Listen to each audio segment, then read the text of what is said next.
Donc moi j'ai fait Sup de Com il y a 3 ans, j'étais en bachelor communication, j'ai fait une 3e année en alternance. Je suis arrivé en 3e année, je connaissais rien à la com, je connaissais aucun métier, j'étais pas sur les réseaux sociaux, j'étais pas sur, j'avais aucune présence numérique. Avec l'école, on va dire que cette 3e année m'a permis de m'ouvrir sur le marché. On a parlé à agence, on a parlé à annonceurs et j'ai vite trouvé ma voie en fait. Je me suis dit que c'était le digital qui me plaisait.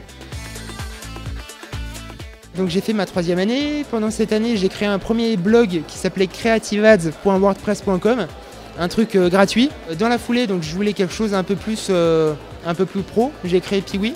Et Piwi a été lancé, on va dire, par ma première base Twitter, par mon compte personnel Twitter.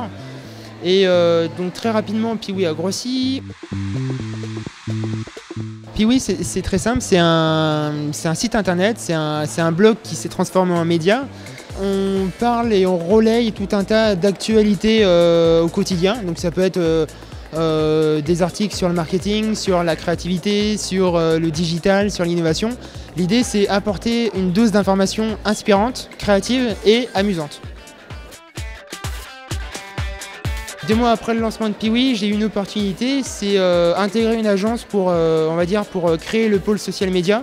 C'était une agence RP, il fallait gérer le CM pour des clients, il fallait gérer le CM pour l'agence, créer tout un tas d'outils. Et au final, je me suis rendu compte que il y avait Piwi, il y avait l'agence. Un jour, il faut faire un choix et ce choix, je l'ai fait 6 mois après mon entrée dans l'agence. Et du coup, je suis passé, on va dire, de community manager en CDI à blogueur à plein temps au bout de 6 mois. Il y a plusieurs sources de rémunération. Il y a, on va dire, les modèles classiques. Donc ça va être le display, les affichages à droite à gauche. Va y avoir les articles sponsorisés. En gros, une marque nous paye pour qu'on parle de son produit. Ou on peut trouver des formats un peu plus créatifs, on va dire. C'est ce qu'on appelle le brand content ou le native advertising. Ici, c'est le blogueur qui va aller voir la marque pour imaginer un scénario, un article, une infographie, une compilation, pour mettre en avant la marque, le produit ou parler des valeurs de la marque, mais tout en associant l'annonceur qui est derrière.